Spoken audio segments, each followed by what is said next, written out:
बिस्मिल्लाहिर्रहमानिर्रहीम। अस्सलाम वालेकुम डियर स्टूडेंट। आज हमारा टॉपिक ऑफ डिस्कशन है GIT system and also related to their problems. कौन कौन सी प्रॉब्लम्स होती हैं जीआईटी से रिलेटेड? जो हमारा जीआईटी सिस्टम होता है उसको हम डाइजेस्टिव सिस्टम भी कहते हैं, ठीक है। इसमें जो ऑर्गन होता है, मेनली स्टमक होता है, वो रिस्पॉन्सिबल होता है प्रोसेसिंग न्यूट्रिएंट्स की और इंजेस्टेड फूड की। इसमें जो की हमारे कंपोनेंट्स होते हैं, कौन कौन से पार्ट्स होते हैं, माउथ आ जाता है, oesophagus, stomach, small intestine, large intestine, liver, gall bladder and pancreas वगैरह, ठीक है। ये सारे जो चीज़ें होती हैं फूड को एब्जॉर्ब करने में, डाइजेस्ट करने में अपना रोल प्ले करती हैं। अब इससे रिलेटेड कुछ हमारे पास कॉमन डिजीज़ होते हैं जिनकी हम डिटेल में स्टडी करेंगे। नंबर 1 पे हमारे पास आती है gastro oesophageal reflux disease, girl disease. ये बेसिकली क्या क्रोनिक कंडीशन होती है जिसमें stomach acid flow back into the oesophagus cause irritation and inflammation. जिसमें स्टमक जो होता है बैक फ्लो करता है एसोफेगस की तरफ, जिसकी वजह से डिस्टर्बेंस कॉज हो जाती है, इरिटेशन एंड इन्फ्लेमेशन हो जाती है। अब एसोफेगस बेसिकली एक ऐसी ट्यूब होती है जो कैरी करती है फूड को माउथ से स्टमक की तरफ। अब जो हमारे लोअर स्पिंक्टर मसल होते हैं बेसिकली उनका काम क्या होता है, सेपरेट करते हैं एसोफेगस को स्टमक के साथ। अब जब ये डिजीज़ कॉज होती है, इन्फ्लेमेशन हो जाती है, तो स्टमक से फूड का फ्लो बैक हो जाता है दोबारा माउथ की तरफ। अगर हम इसके कॉजेज़ की बात करते हैं तो डिफरेंट हमारे पास कॉजेज़ होते हैं, जैसे कि लोअर एसोफेगल फंक्शनिंग डिस्टर्ब हो जाती है, एसिड फ्लो प्रॉब्लम आ जाते हैं, ओबेसिटी, प्रेगनेंसी वगैरह, स्मोकिंग, सर्टन मेडिकेशंस।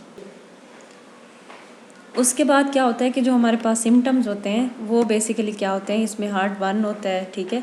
उसके अलावा क्या होता है कि हार्ट बर्न के अलावा हमारे पास रिग्रुजिटेशंस होती है, बिटर टेस्ट वगैरह होता है, ठीक है। उसके अलावा क्या होता है कि हमारे पास डिफरेंट प्रॉब्लम्स आ जाती हैं, चेस्ट पेन आता है, डिफ़िकल्टी होती है स्वेलिंग करने में, क्रोनिक कफ, हॉर्सनेस वगैरह आ जाती है। अगर हम इसके डायग्नोसिस की बात करते हैं, मेडिकल हिस्ट्री से हम इसको डायग्नोस कर सकते हैं, पीएच मॉनिटरिंग वगैरह से हम इसको डायग्नोस करते हैं। अब इसका हमारे पास ट्रीटमेंट क्या होता है, लाइफस्टाइल मॉडिफिकेशन।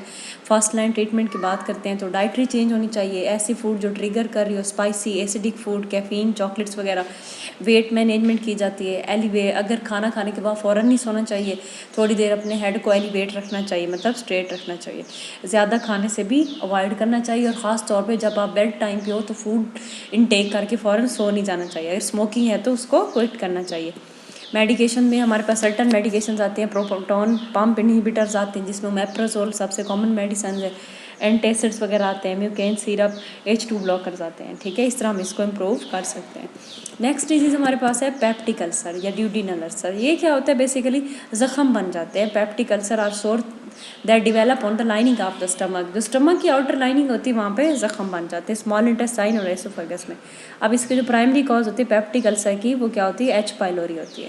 अगर हम इसके डिफरेंट फैक्टर्स की बात करते हैं लॉन्ग टर्म, अगर हम काफ़ी सारी मेडिसिन होती हैं पेप्टिक अल्सर कॉज करती हैं। अगर हम इसमें एनसेड्स की बात करते हैं तो वो कॉज करते हैं, एस्पायरिन वगैरह, आइबोप्रोफिन वगैरह। ये सारी चीज़ें अगर हम नॉर्मल डेली रूटीन में लेते हैं तो वो पेप्टिक अल्सर कॉज करती है।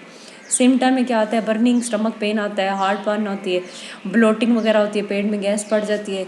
इसके अलावा क्या होता है कि नौजिया होती है, बल्चिंग वगैरह, मतलब खट्टा खट्टा टेस्ट मुंह में रहता है, डार्क और ब्लडी स्टूल आता है। डायग्नोज की अगर हम बात करें इसको, medical history, physical examination, diagnostic test में एंडोस्कोपी वगैरह, इस सारी चीज़ों से हम इसको फाइंड करते हैं।